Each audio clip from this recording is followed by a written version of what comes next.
Good afternoon, and welcome to the Quincy Institute's webinar, A New Era of Foreign Lobbying Transparency. My name is Ben Freeman. I'm the director of the Democratizing Foreign Policy program here at the Quincy Institute for Responsible Statecraft. I'm also the co-author of our latest brief, Foreign Lobbying in the U.S. And more generally, I like to consider myself a foreign influence nerd. I have the distinct honor today of serving as moderator for this distinguished panel. The Quincy Institute is incredibly excited about hosting this event today because foreign influence in the U.S. is, for better or for worse, regularly making headlines. Just yesterday, the Director of National Intelligence announced the intel community will be providing regular public updates concerning illicit foreign influence campaigns targeting our 2024 elections. In May, sitting member of Congress, Henry Cuellar, was indicted by the Department of Justice for allegedly picking bribes and acting as a foreign agent. Last September, sitting U.S. Senator Bob Menendez was also indicted for allegedly using his position to benefit the government of Egypt in exchange for bribes, including cash and even gold bars. While illicit influence operations like these garner headlines, there's a quiet yet thriving legal foreign influence industry operating in the U.S. That is the focus of today's webinar. As of this morning, that industry includes 2,300 foreign agents in the U.S. working on behalf of 730 foreign principals from a whopping 150 different countries. Now, I know all of that because of the transparency afforded by the U.S. Foreign Agents Registration Act, better known as FARA. With all of its warts and problems, which, don't worry, we're sure to discuss, FARA remains the preeminent law in the U.S. for regulating foreign influence and providing the public with information about the lobbying, public relations, and other efforts foreign powers are using to sway U.S. policies and public opinion. To help us better understand this legal side of foreign influence in America, we are joined by an extraordinary panel of foreign lobbying researchers whose efforts, along with the Department of Justice, are helping to usher in what I believe is an unprecedented era of foreign lobbying transparency in the U.S. Our first presenter today will be Anna Masoglia. Anna is the editorial and investigations manager at OpenSecrets, which tracks the influence of money in U.S. politics. And of critical importance to today's event, OpenSecrets is home to Foreign Lobby Watch, which I consider the go-to resource for following the money in the foreign influence industry. Anna's research includes foreign influence and investigations into opaque spending networks. Anna holds degrees in political science and psychology from North Carolina State and a JD from the University of the District of Columbia School of Law. Our next presenter is Nick Cleveland Stout. Nick is a colleague of mine in the Democratizing Foreign Policy program at the Quincy Institute. Previously conducted research on U.S.-Brazil relations as a 2023 Fulbright Fellow at the Federal University of Santa Catarina, with a particular focus on the influence of American think tanks in Brazil. His work has appeared in Responsible Statecraft, The Nation, The Intercept, and many other outlets. Perhaps most notably, Nick's research on the revolving door from Congress to FARA registrants was cited in the reintroduction of the bipartisan Fighting Foreign Influence Act earlier this year. Our final panelist is Dr. Max Miller, an assistant professor in the finance unit at Harvard Business School. His research lies at the intersection of finance, macroeconomics, and political economy. His recent work has focused on the importance of political connections for foreign countries and firms in the United States. Miller and his colleagues are in the midst of collecting and analyzing what I believe will be the most comprehensive data set of FARA-reported political activities ever assembled. Dr. Miller holds a PhD in finance from the Wharton School and a BBA in finance from Emory University's Business School. With those introductions complete, I am pleased to turn over to Anna Masoglia for our first presentation. The floor is yours, Anna. Thank you so much, Ben. I'm really excited to be here and have a chance to talk about one of my favorite topics, foreign influence. It's such an important topic increasingly in the United States and abroad, where we are seeing just hundreds of millions and billions of dollars flowing into influence, some of which we are able to track and others which are much harder to. At OpenSecrets, we maintain what's called the Foreign Lobby Watch program, which tracks filings under the Foreign Agents Registration Act. We have a full text searchable tool going back to the 1940s, as well as a running total of spending that people can search. Just to kind of scroll it back a little bit to talk about what FARA, the Foreign Agents Registration Act, is. FARA is the main law that regulates disclosure of foreign lobbying and foreign influence operations. Unlike the Lobbying Disclosure Act, which regulates the disclosure of domestic lobbying, as well as some foreign companies that don't fall under FARA, we see more than just lobbying that is disclosed in FARA filings. This includes not just meetings with legislators and lawmakers and policymakers, but also other types of influence operations that are, quote, quasi-political. This is administered by the Justice Department, who makes this information available in the form of PDFs, as well as more recently standardized data, which we're very excited about. But in terms of what we were able to track under FARA, this can be things like meetings between hired lobbyists or foreign influence agents with lawmakers, meetings with other types of public affairs professionals, meetings with think tanks to some extent, though there are exemptions to FARA for the think tanks themselves. There are also other types of influence campaigns that target members of the public. So targeting not just how lawmakers think, but also how the average American can think about these issues, painting a better picture of some countries, in particular countries that might have human rights abuses and other allegations. And it's not uncommon to see spending increase when countries have various issues that they face. At OpenSecrets, we go to the Justice Department to collect these filings on pretty much a daily basis and that are flowing in. The reasoning for this is that while foreign agents, which is the term used for lobbyists or public relations campaign agent or whoever's doing the work, while they file every 6 months, that is based on when the initial contract is and when they registered under FARA. So they're constantly coming in based on those dates. Some days we might get 40 new filings, some days we might get none. And so it's a constant influx of things. We manually currently input the numbers from these filings for the nerds out there, question 14A, where you can see how much is received by the individual or firm that's working for the foreign principal, which is the term that's used for client. You can see how much money is going from that foreign entity, whether that's an organization, a foreign government, sometimes a nonprofit, or in some cases, it can be a company if they have oftentimes ties to government, and variety of other individuals who may be facing sanctions. It could be trade associations that are abroad, and also even tourist associations. So there's a wide range of types of clients and influencers that we're seeing show up in these filings. One other that we'll see that people might not always expect is also propaganda campaigns. So things like traditionally Sputnik, China Daily, where these are government-controlled entities that in the media in those foreign countries. This is a very contentious issue where many media outlets that are controlled by foreign governments might push back on whether or not they should register under FARA. There has been litigation over this, and it's a very complex topic. But as of right now, we see China Daily, Sputnik, and a few others registered under the Foreign Agents Registration Act. What this means is that we will, whenever money is spent by those foreign media outlets, and paid to their US-based subsidiary or affiliate or any type of firm that's working for them in order to disseminate that media. So say a radio broadcaster or whoever's printing out the newspapers for China Daily, we get to at least see that amount of money that's going in. OpenSecrets does not as consistently track disbursements. Mostly we track receipts because this is the amount of money going from the client to the foreign agent or lobbyist, whoever that influencer is. This was the cleanest number that we could find because oftentimes the money might go from the client to the foreign agent and then spent many years down the road, or they might not report much in terms of disbursements at all. Unfortunately, FARA is written in a very broad and vague way in many circumstances, which presents a number of challenges, both in terms of what actually needs to be reported, as well as how the law is interpreted in terms of who actually needs to do that reporting. It's also presented some issues abroad as other countries adopt what they consider similar rules, but that can be interpreted in a variety of ways, including in ways that, while in the United States, FARA benefits transparency can be detrimental to media, to think tanks in other countries that are doing good because they are interpreting the way the law is written is so broad that it can be used to then crack down on dissent. That I could talk about that forever, but that's a whole separate issue.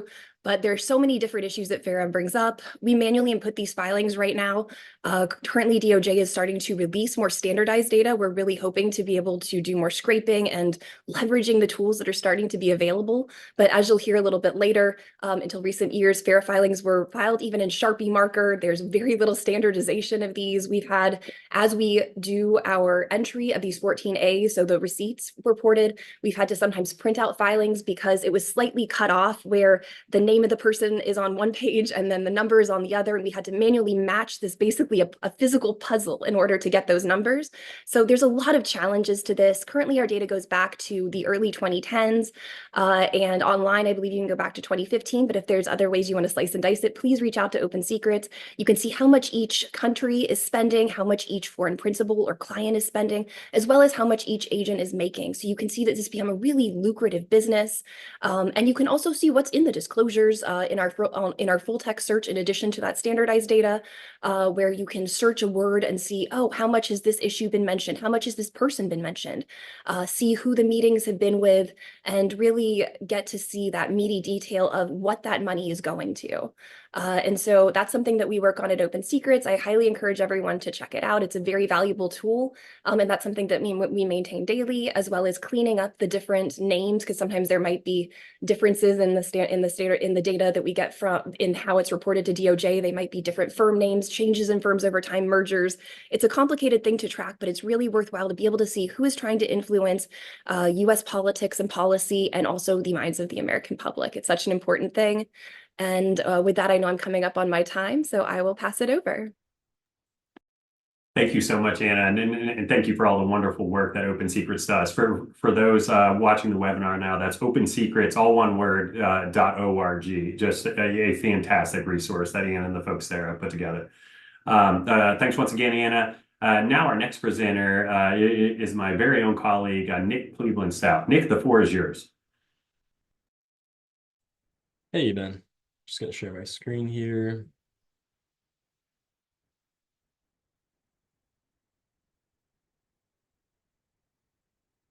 Cool. So as Ben mentioned, FARA implemented this change earlier this year that now allows anybody to go in and look at the political activities themselves. These are, as Anna mentioned, emails, text messages, in-person meetings, phone calls, dinner parties, anything that's meant to influence policy or public opinion.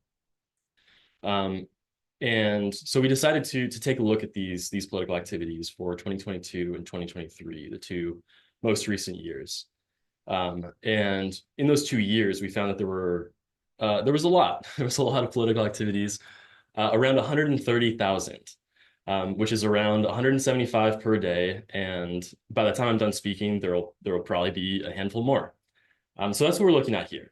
This is this chart here. These are the top 20 countries by political activities, aka which countries are hiring firms to lobby power brokers on their behalf. So this tool can provide, I think, a more complete understanding of who is really influencing US foreign policy. I'll go over some of our key findings here, but highly encourage anybody to go check out both the full brief and the FARA database itself, dig around, see what you can come up with.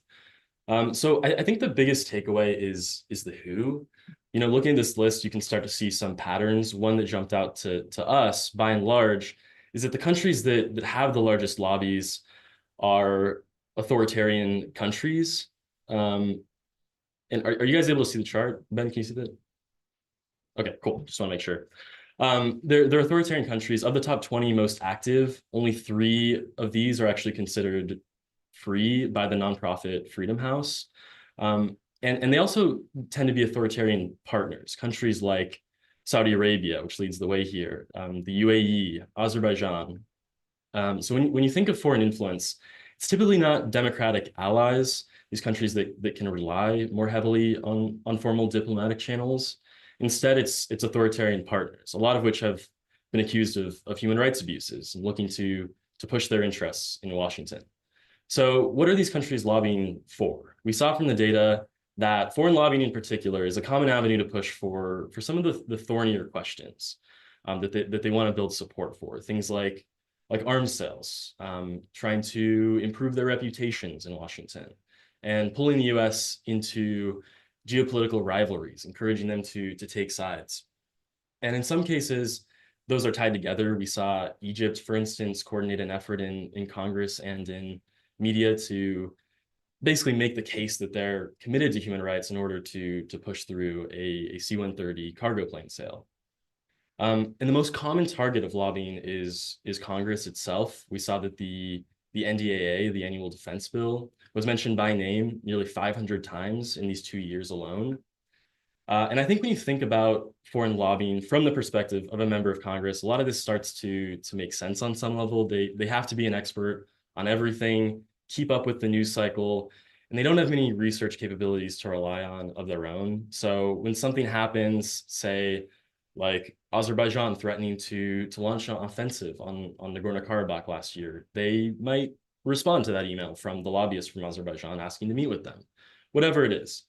But it isn't exclusively Congress. We actually saw a lot of instances in which these political activities, these countries were directed towards executive branch officials, universities, think tanks, radio stations, really anybody that's in a position to influence opinion and policy towards those clients. But also from this list, I think it's worth mentioning, who isn't here. I think it's noteworthy that this list doesn't include the usual suspects of China and Russia. China spends the most money on FARA in theory, but that's largely just because their state media outlets are registered under FARA, but they don't. This chart just looks at traditional political activities, and China Daily doesn't do any actual lobby. They're not reaching out to members of Congress, and so. And also, I know this is a frequent question, but Israel doesn't have that many registrants under FARA. NSO Group is kind of the main one. They have, I think, like 3 or 4 different firms that lobby on their behalf. AIPAC also isn't registered. Just want to get that out of the way since it's funded and led by American citizens. But I think that there are some valid questions surrounding the politicization of regulation, which can skew our understanding of foreign influence. We don't want a situation in which we have one set of rules for friends and another for adversaries. So if you heard about this story in the New York Times just a few weeks ago about a covert Israeli influence operation called the Concert, those groups are also not registered under FARA, and there are some valid questions surrounding whether they should be. So I'll stop sharing this. I'll just close out by saying, on some level, we know that this isn't surprising considering the U.S. has a wide open political system. American companies know that, and foreign governments do too. And the bottom line is that these countries clearly see a positive return on investment here because they keep coming back every year, hiring firms, doubling down on these lobbying efforts. And I think that, but despite that, their role and their outsized influence is oftentimes missing from the conversation. We have this idea of foreign policy being this thing that a bunch of smart people go into a room, they look at a map long enough and kind of piece together what's in the national interest. And that's not really the case. That might happen in some cases, but we have to take into account the role that foreign influence plays in not just influencing, but militarizing our foreign policy. So thanks. Strongly encourage anyone again to go check out both the brief and the FARA website itself. I think as far as government websites go, you'll find that it isn't too unmanageable, but I'll let you be the judge of that. Thanks, Nick. Some very kind words, I would say, for the FARA website that a lot of other FARA researchers might not express. I would like to note one thing about what made that brief possible for us was a critical transparency effort at the Department of Justice and the FARA unit. That was done earlier this year. The Department of Justice, for the first time that I'm aware of, they released this public database of the political activities. Previously we had databases for other things. Anna mentioned the spending that OpenSecrets does. This was the first time we really had the Department of Justice pumping out their own database of these political activities. And as I know Dr. Miller will go into in a lot more detail, that was once painfully hard to gather all the information surrounding those political activities. With that introduction, Dr. Miller, the floor is yours. Thanks a ton, Ben. It's nice to meet everybody. Hey to all the people that are here. So I'm almost terminally academic, so I have to share slides. Well, and I have to have technical difficulty doing it too. So I think like one sort of natural question to this is why am I here with this, sort of esteemed panel of people? I'm a professor in the finance unit over at HBS. That doesn't necessarily have a whole lot to do with lobbying nor foreign influence.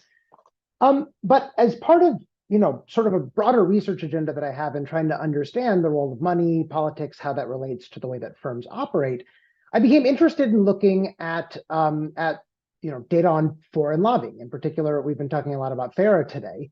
I became interested in that data not just because it gives us information on foreign lobbying, which both Anna and Nick talked about before me, but also that it provides us with really interesting information about who has access to legislators, which Anna also talked about. And that's kind of going to be what I'm talking about today. And I just want to kind of couch this in broader terms, that I don't think that what is available through FARA is necessarily just a data on foreign lobbying. It teaches us a lot about lobbying in the US just in general. And so with that sort of prelude, I'll talk a little bit about my work on foreign influence in US politics, which is joint work with Marco Grottieria and Lakshmi Naranayan, who are both at London Business School. All right, so we talked a lot about how FARA reporting is a bit of a mess. What do we do in this paper to kind of try to solve this mess? Well, we digitized over 12,000 scan filings that were made under the Foreign Agents Registration Act, FARA, in order to try to understand all meetings that have happened between US legislators, employees of the federal government, and US state governors over the period 2000 to 2018. This is a project that we've had underway since 2019, so it's taken us roughly 5 years to gather the data. I can also say that we've digitized the data from 2019 to 2021 as well, and are currently working to extend the data back to 1967. We're a few months away from completing the digitization from 1967 all the way up to 2021. And again, I think like the really cool thing about these data, which people have been hammering, Anna, I think in particular was hammering it, is that these are really granular, rich data. So if it weren't that these were all on like scanned PDF filings that are housed at the Department of Justice, this would be an amazing source for understanding lobbying in the US. In particular, it tells us a lot about the identity of the lobbyists who are working with foreign countries, the money that are spent on lobbying or political contributions. Again, OpenSecrets has a lot of that data digitized already. And what I'm going to focus on today, date stamp meetings between legislators and lobbyists on behalf of foreign countries. And again, there's sort of two main advantages to looking at this data set. One is that it gives novel insights on foreign lobbying and foreign influence in the US, which is, of course, the topic of this entire panel. But two, it also gives us information on who has access to legislators, which again is a key question in the broader lobbying literature. I mean, one thing that we really want to understand when we talk about money in politics, or at least one of the rationales for why we might be concerned about money in politics, is that it buys undue access to legislators that maybe certain constituents shouldn't have. And so understanding that relationship is very difficult to do in the domestic lobbying literature because we don't really understand who has access. But it's something that we might be able to make some headway on in the foreign lobbying space because we have data particularly on access. Now, as I kind of have alluded, this is not like the easiest thing to kind of go through. So I just want to talk a little bit about the data, kind of what we went through in order to gather it. I'll then talk a little bit about some of the results that we found with the data. And I have tons of backup graphs and stuff if you guys really are curious in the Q&A that I can show you. All right, so I think there was a question in the Q&A on like why FARA was originally put in place. It was originally enacted in 1938 to fight Nazi propaganda in the United States. I just think that's an interesting fact. That was the original purpose of FARA. It's primarily a disclosure act. It requires foreign agents to disclose the political activities and some other activities that they're undertaking on US soil to the Department of Justice. And what we've gone through is digitized over, like I said, 12,000 scanned supplemental statements from the period 2000 to 2018 to put together right now. There's a sort of richer data set we could build using this, but currently we have over 180,000 date stamped in-person meetings between 146 foreign countries and US legislators over the period 2000 to 2018, about 45,000 meetings with employees of US government agencies, and about 1,500 meetings with state governors. And you can kind of see the numbers that are on there. This was not the easiest thing in the world to do. So I just want to take you guys a little bit through the pain we went through over the last 5 years in gathering these data. It'll also just give you sort of a sense of what some of these documents look like. So, this is more, maybe this is more for my enjoyment than for your enjoyment, but we're going to do it. All right. So here's like kind of one of the cleaner filings that we have under the Foreign Agents Registration Act. I believe that this is meetings that I think it's some authorities within Tibet had with different members of the US Congress. You can see here, these are very clean, detailed records of an entire schedule of a Tibetan representative, Sikyong here. You can see here that there's a meeting at 10 a.m. with Senator Mike Lee, Senator Orrin Hatch is there, Representative Chris Stewart, Leader Nancy, I think at this time, Majority Leader Nancy Pelosi. I can't remember what her position was at this time. Anyway, Nancy Pelosi's on there. And you can see here that we have very detailed schedules. This is not like a very difficult sort of form to scrape, right? You could pretty easily train like an LLM, something like that, in order to kind of go through and OCR these data. It's not super hard to do. The kind of difficulty with all of this is that it's all different formatting across reports. But this is like a pretty clean example of thing. This is very straightforward to collect. A lot of the examples look a little bit more like this. So I can't remember which foreign agent wrote this report. I think it was Claire Sechler Merkel. But you can see here that she was representing 2 different foreign agents, the CBI Sugar Group, or its foreign principals, the CBI Sugar Group, and the Embassy of Azerbaijan. Here you can see we have none of the nice formatting that we had in the previous example. This is all like pretty messy handwriting. You can kind of make it out if you pay attention long enough. But you can see it's got very important meetings. You've got John Henneman with the USTR. You've got Senator Brownback for the Embassy of Azerbaijan. So we've gone through and we've collected both the clean and not so clean examples in order to put together what we think are some really cool data. I should also note that this paper is sort of a work in progress right now. It's got a working paper version online. It hasn't undergone peer review yet. One thing that we hope to do after getting this paper through the publication process is make these data publicly available to everyone, not just so they can replicate the results that we have within our paper, but also so people can use this as a broader tool to study foreign influence and foreign lobbying. Also, I would be remiss if I didn't talk about some of the results that we have in the paper. What we're using this now is mostly to try to understand what foreign countries get out of these relationships. One thing that we find is that greater access to lawmakers tends to correlate with greater amounts of foreign aid and financial assistance.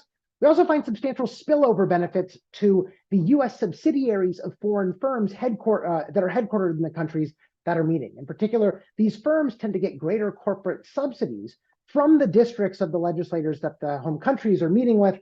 And this relationship seems to be driven by these meetings. So for example, we use unexpected legislator deaths as an exogenous negative shock to these connections. So a legislator unexpectedly dies.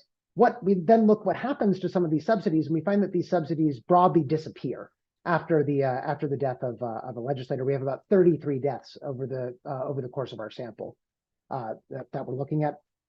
The next thing that we want to do, and we've been kind of beating around this, and it gets into a broader discussion about what's the purpose of lobbying in the US, is we want to say something about what's the nature of lobbying in the US. Is this something that's good for constituents, or is this something that doesn't seem to really help constituents? And again, the way that this is discussed, at least in the broader sort of lobbying literature, is it's put into 2 camps. There's the information camp, which says lobbyists give valuable information to policymakers to allow them to make better policies. And then there's this like sort of quid pro quo camp. Again, we're not alleging that anyone's undertaking any sort of illegal quid pro quo actions, but it's basically saying that legislators take actions in their own interest that might not be of the interest of their constituents. In this paper, we kind of find more support of the latter relative to the former. And the way that we know this is we look at what happens to jobs created after these subsidies are given to connected foreign companies relative to unconnected foreign companies. And we find that the unconnected guys create far more jobs than the connected foreign companies. Again, this is just one way of getting at this question. There's many other ways of doing it. We'd be interested in exploring many more, but that's sort of the broad results of what we have into this foray. There's a lot of other work we think that can be done using these data. We're excited to pursue it, but I'll leave that to the Q&A. So thanks, guys. Look forward to hearing your questions and discussing this a little bit more. Thank you very much, Max. Really, thank you to all the panelists for those wonderful introductory remarks. For everybody watching from home, we are going to switch now to a Q&A session. I naturally, as the moderator, I'm going to take the first shot at these panelists. But I do encourage folks, if you do have questions, enter them into the Q&A here. It should be a tab at the bottom of your screen if you're joining us on the Zoom webinar. I see we already have some wonderful questions from Mindy, Larry, Martin, and some other folks, and we'll hopefully get to as many of those as we possibly can. But before we get there, I have a question for each of our panelists. I'm going to start with Anna. Anna, you've done just some excellent research into foreign influence in the U.S., but you also, I want to talk a little bit about your other specialty, what some might call dark money investigations. I'm really curious about if you're seeing any sort of intersection with these two fields. Are you seeing any trends of foreign influence efforts utilizing all these dark money avenues that you've identified? Thank you, Ben. Absolutely. There is a lot of intersection between the two fields, which is part of what really drew me to both of them. One of the issues with foreign influence generally is that there's not just one channel through which it goes through. It's not just lobbying. It's not just what's registered under the Foreign Agents Registration Act. There's so many other ways that influence flows into the U.S. that is not disclosed. One issue with this, with the political area of this, so when you look at things like political contributions and trying to directly put money in the pockets of politicians, is that foreign nationals are prohibited from spending and influencing elections directly. And so this has really pushed a lot of that activity into the shadows, but that's not saying it's stopped. There are so many other ways that foreign actors who are not allowed to be getting involved in elections are getting involved. Just to answer the obvious question, why would they want to get involved in US election if they're foreign actors? In many cases, this can be seen as a way to grease the wheels for their agendas in Washington, to make friends with people who are in a position to influence policy that would be favorable or disfavorable to those foreign actors. And so while they can't give contributions directly, we see things like straw donor schemes going through other individuals or shell companies. We see one of the areas I track is 501c4 nonprofits, which are supposed to exist for social welfare purposes, but can spend unlimited sums on elections without ever disclosing their donors. This is really kind of open season for foreign influencers to pour money into these nonprofits that can then spend on what are called issue advocacy. So any type of spending that doesn't expressly support or oppose a candidate. And largely that is not required to be disclosed to the Federal Election Commission, which is the primary entity charged with disclosure of political activity at the federal level. And so a lot of this is going completely unchecked. While foreign nationals aren't supposed to be influencing elections, there's so many ways that they can. There are examples of using straw donors, of using these entities, but there is so much more that's happening in the shadows that we might not be aware of. There are also new vehicles through which foreign actors may pour money into U.S. elections. This could be through online advertising and online media, which is an increasingly common area where we're seeing foreign actors. The internet, you can pretend to be pretty much anyone, I think is the general issue and opportunity of it, where you see foreign actors getting online, creating these pages to either explicitly influence certain issues or just to sow discord. This has been something where we've seen issues with Russian actors in the past, with a variety of other countries. There was just a network this week that was taken down. And in many cases, the point isn't just an explicit, here's the purpose, here's what I want to get done. It's just to sow discord. It's to pit different American sects against each other. You may see assuming the identity of different, more extreme groups in the US, whether that's on the right or the left. It's happening on both sides. And this can have very real life implications where we've seen protests where different, and using Russian actors again, but that's certainly not the only country that does this, where different Facebook groups were created for both the support and opposition of a certain issue, and both sides were entirely just a Russian influence operation, but it ended up resulting in an actual protest with real people, real Americans showed up. And this is really just one example of the influence that this can have on people, of fake news and of fake news sites. And so really making sure to vet the information you're consuming, whether that's in Facebook groups, in news media, or elsewhere online, is really important, because not all of them are really going to have that disclaimer that's legally required under the Foreign Agents Registration Act. Not all of them them are going to say, we are a foreign agent. That brings also to even to influencers who are even being paid by entities that might otherwise be filing disclosing some of their activities under the Foreign Agents Registration Act. They might not, people who are working for them as influencers, online influencers, may not actually include those disclaimers that they're supposed to. In some cases, this can be because of loopholes in the law. This can be perfectly legal where they may not think that they are controlled enough by the foreign entity in order to have to do that. There are so many different ways that are being pushed back on this. Money obviously flowing through think tanks as well, varying levels of opacity. You know this all too well, Ben.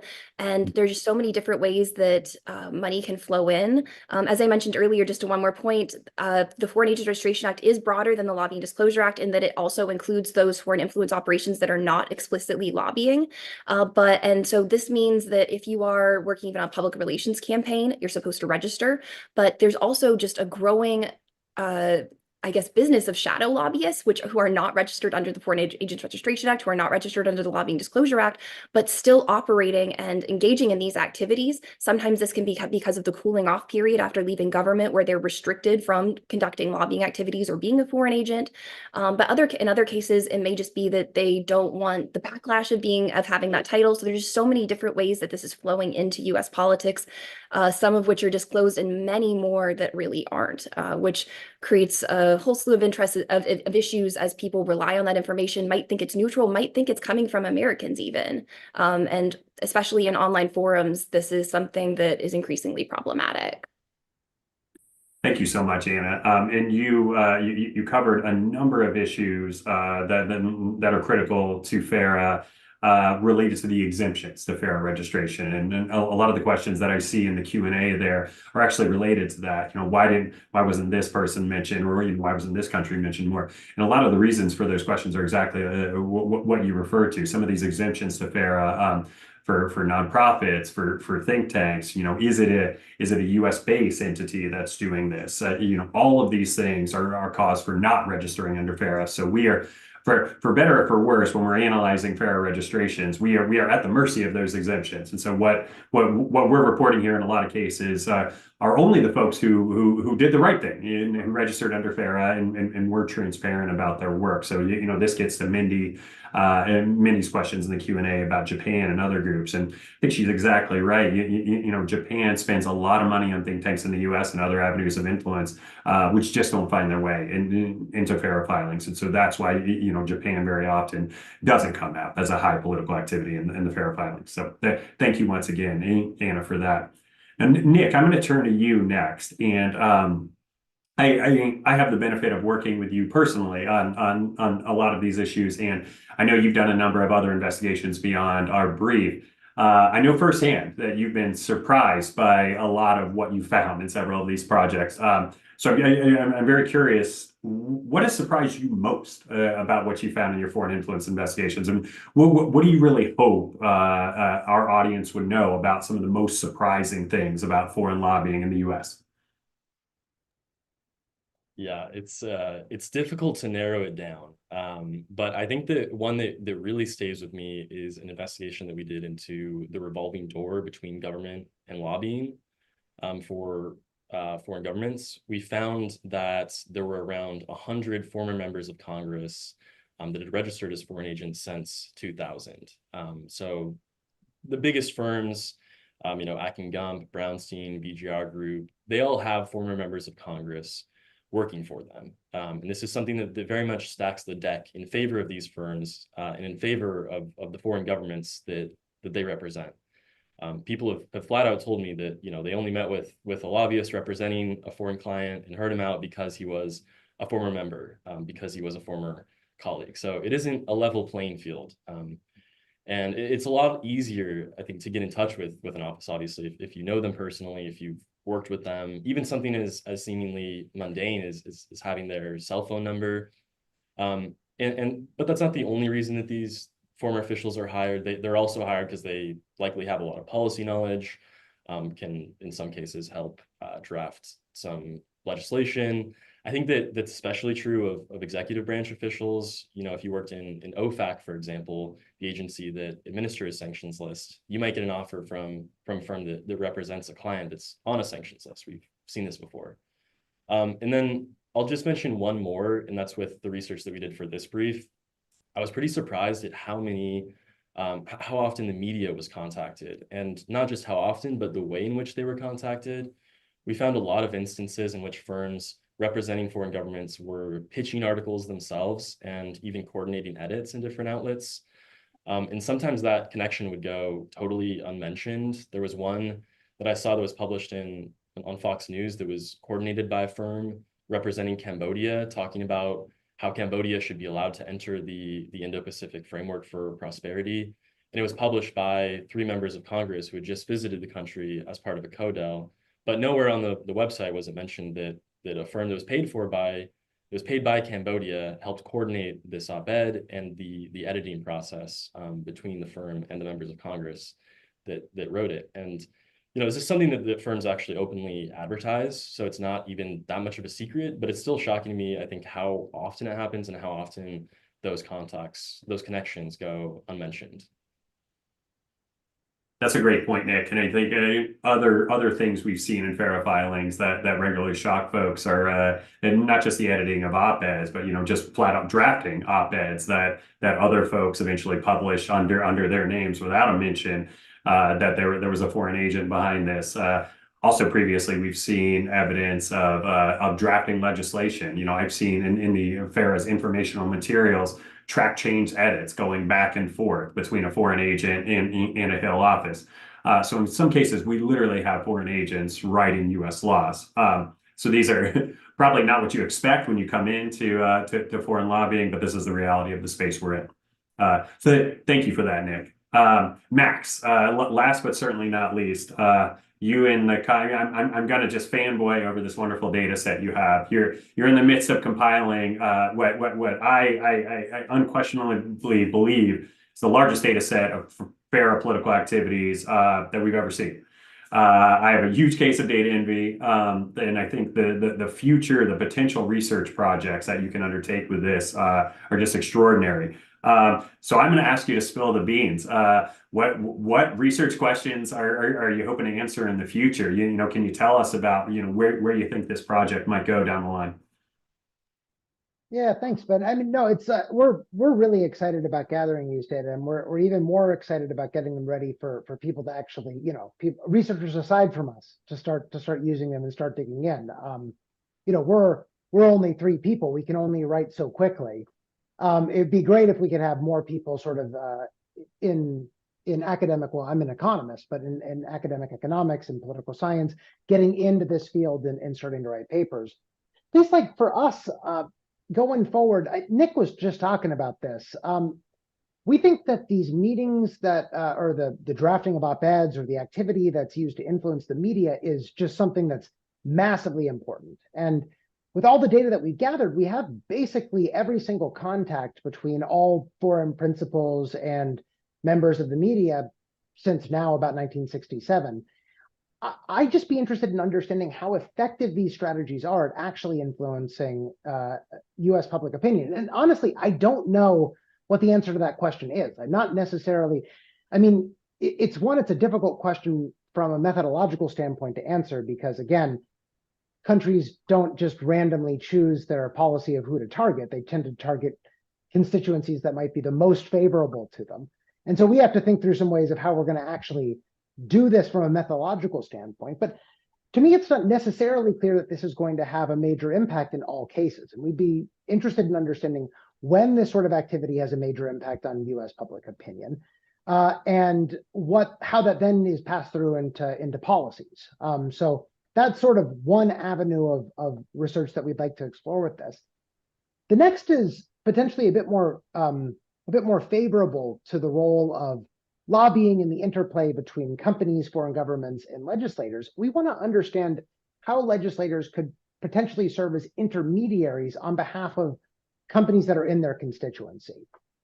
So, for example, a lot of companies face risks, or a lot of firms face risks from abroad that legislators could perhaps tamp down by meeting with foreign countries. And we want to try to understand the extent to which legislators are taking on this role to help constituents at home, potentially to maybe save jobs. Of course, there's a darker side to this too, that it could make it so that companies don't experience the competition that they might need to experience, or it could keep out new entrants that might be more adept at naturally dealing with these sort of risks. And so we'd be interested in sort of exploring the sort of pros and cons of the role that legislators might play from that angle. So that's kind of the direction that we'd like to go with it. Again, I think that there's many other interesting questions one could potentially explore with this, but that's where we're looking to go. Thank you, Max. I don't want to put words in the mouth of your fellow panelists, but I think it's safe to say we all very much look forward to looking through your data. So thank you for that service. I am going to cut myself off from asking any more questions because we have just a plethora of wonderful questions in the Q&A. I'm going to try to get through as many as possible. And we have a wonderful question here from Larry Wilkerson that really jumps out. And I think this is a question that might be something you can help us answer. Larry asks, would a constitutional amendment that essentially nullifies the effects of the Citizens United decision, in the opinion of your experts, be of any help in curbing some of the dark money that now flows into U.S. elections? It depends on what you're looking at. There's so much that would not be impacted by the Citizens United decision. We're also seeing money flowing into things like ballot measures. So many foreign companies pouring money into ballot measures now, which the FEC just recently confirmed is legal unless a state makes it not, or municipality makes it not legal. We also see, I think one of the big issues is money flowing into issue advertising, which is largely not impacted by these federal election rules. There's so much of it that in particular online ads and online media generally, the FEC regulations really haven't caught up to the times with them. Generally, if you do even have an issue ad that's on TV or radio, and not to get too nerdy into all of this, you do have to disclose it during the window before an election. So this is ads that say candidate so-and-so is great, candidate so-and-so is terrible. You would have to at least disclose them if they're on traditional media like radio and TV. But if you're doing online advertising or online media, up until the point of the election day, you can run ads that impact candidates that online. You can have a variety of different messages. And so while it would have some impact on that explicit messaging, there's so much else that it would not rein in and largely would not impact, unfortunately. And so much else that really isn't disclosed that just isn't encompassed by that. I was honestly hoping you would just say, yeah, that would fix it. I wish there was an easy fix. I really do. Okay, well, thank you for that. We have another couple good questions here from Paul Carroll, who, and I think anybody in the panel is free to address these. Paul's asking, are we saying that, fundamentally saying, is this a Houston we have a problem moment with foreign lobbying per se, or are the issues we're talking about here more related to the opacity of FARA filings? We just can't get the information out that we'd like to get.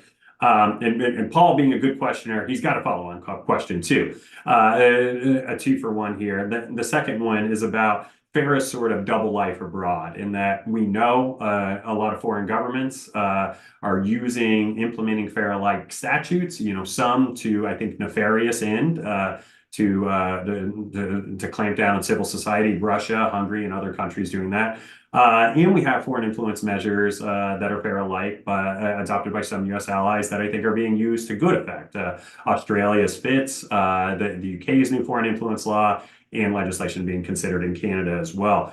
So to all the panelists, how do you think? What do you think the issue is for FARA generally? Is this a Houston we have a problem moment? And can you comment about FARA's sort of double life abroad? I can take the first stab at this. Yeah, it's a really good question. I think that I think foreign influence is going to happen either way, whether it's regulated or not. And for me, it's not a Houston we have a problem because of that, because it's going to happen either way. But there are definitely issues with the disclosures, and I think that we just need to. It's more of we need to be aware of it. We need to recognize that this is happening. We make sure that these voices are not always dominating the debate of foreign policy in Congress or in the media, whatever it is.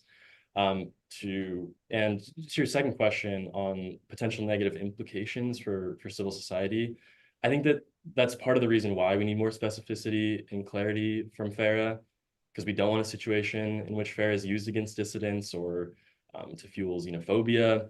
we're actually, something that I've been tracking is that we're actually seeing a lot of state FARA legislation being proposed.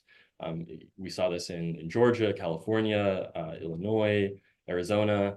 But a lot of this legislation actually doesn't include the exemptions that Anna was talking about earlier. So in Georgia, actually, the sponsor of the legislation was actually the one that ended up asking Governor Brian Kemp to veto it because he didn't realize that it was going to bring so many unintended consequences. Just to give one example, without a commercial exemption, then people that worked for Georgians that worked for a Toyota dealership might have to register as foreign agents in under those circumstances. And fortunately, it seems like state legislators are realizing how broad this is. Might take some notes from Georgia's lesson, but I think that we just need more specificity on reporting and registration requirements, and maybe in some cases broader exemptions. But this is something that we need to tackle on a federal level rather than a state level. Yeah, I'll follow on to onto that as well. I think this is a question that the Houston we have a problem moment is something that I kind of toss and turn in my head quite a bit. I think even more so than corporate lobbying, foreign lobbying is a space where legislators need as much information as they can possibly get. These are places where I think the input from the governments that are actually affected by U.S. foreign policy, could be potentially very valuable in helping us to improve foreign policy. At the same time, I just don't think we understand enough about the sort of, spillover effects that could be occurring in other places. And so my answer to this is that I think we just need to understand more. My hope is that by putting together greater amounts of data to better understanding the existing filings that have been made, we can start to get answers to some of these questions and understand where is foreign influence seem to be productive, where does it not seem to be productive, and then maybe cater regulation or legislation to make it such that we can prohibit the things that are potentially the most harmful while encouraging the behaviors that seem to be the most productive. In terms of spillover to other civil society groups, I do think that there's there's of course lots of grassroots attempts in the US to try to make politicians aware of various groups around the globe that are trying to fight against authoritarian regimes, that are trying to fight for greater human rights. And of course, it would not be probably wouldn't be in the US interest from a moral perspective or from a policy perspective to try to prohibit that from happening. So again, we just need to understand more. The data initiatives that the Department of Justice are putting in place now are going to really help with that. The work that OpenSecrets is doing is really going to help with that. I hope that the data that we're going to make available is going to help with this. And again, then we might be able to really implement policy that's pretty effective. I could not agree more with the need for more clarity in particular. In some cases, I think that transparency is framed as at odds with some civil society. And I think that if implemented correctly, transparency and disclosure rules, if there is enough clarity, if there is thoughtful drafting of them, that they can promote that, and it is very much a positive thing. I think it's so important to have more clarity so that FARA can't be misconstrued either in the form of spillover abroad, where there are laws inspired by it, or domestically, where we are seeing different interpretations and potential weaponization of it. Because it is so broad, we see not necessarily by lawmakers, but by the media, who really, it's such a complex topic. It can become hard to understand all of these exemptions as states roll out their own versions. I think that adds a whole other element to it, because FARA already encapsulates a lot of that state level disclosure in it. And we already do see meetings with town council members, with local trade associations, with state legislators. And so I don't have a view on whether or not there should be a state level, but I think that patchwork can be really challenging and presents a whole slew of other issues. That said, I've been somewhat amused by some of the state level legislation. One of my favorite examples is Utah, where if you go into the state capitol building and you're a foreign agent, you have to wear in I think it was like 16-point font, a label on yourself that says you are a foreign agent. And so that's probably the one that I find the most amusing, at least, and is very much informative to the lawmakers they're meeting with, is that they're literally regularly labeled, hello, I am a foreign agent, basically. But I think that that patchwork can be so challenging when it comes to disclosure, when it comes to actually regulating things. And that even if we do clamp down on certain and restrict certain things, there's so many ways to get around that with foreign influence. There's already so much that's happening that's not disclosed that presents a variety of other challenges as well. You know, Anna, I always like to tell folks that foreign agent shouldn't be a scarlet letter, but now you're telling me that Utah is literally making it a scarlet letter. So that's unfortunate. Thank you all three there. We're a little low on time, so I'm going to sort of rapid fire go through some questions here. And we're getting several questions on the sort of inverse of everything we're talking. We're talking about foreign influence coming into America. Several of the questions are about what about U.S. influence abroad? You know, is anybody tracking the way the U.S. is influencing other countries? I am not aware of folks who are sort of systematically doing this in anywhere near the fashion that we are doing this domestically. And I think one of the big reasons for that is just the lack of transparency abroad. You know, as I said, and we've brought up many of the shortcomings of the Foreign Agents Registration Act. But one of the benefits of it is that we do have, you know, it's the worst of all the legislation. It's the worst other than all the other legislation that's out there to track foreign influence. So we do get a good bit of transparency there. Are any of the panelists aware of folks who are doing really good work in this field, kind of tracking U.S. influence abroad?